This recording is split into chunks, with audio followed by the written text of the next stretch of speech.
28,621 एभली non NFSA अच्छी जो मानकर बायोमेट्रिक बा इकेवाईसी हो पारिनी। तो मोर विशेष अनुरोध सुभद्रा पोर्टाल रे एमानकर डिटेल्स अच्छी मो अनुरोध करी हिताधिकारी जो माने सुभद्रा पोर्टाल रे जो मानकर नॉन बायोमेट्रिक इकेवाईसी देखौछि आपण माने सेई माने केवल आपणकर मो सेवा केंद्र बा जनसेवा केंद्र जाई निजर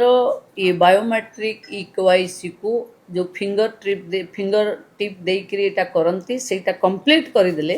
ये 28,621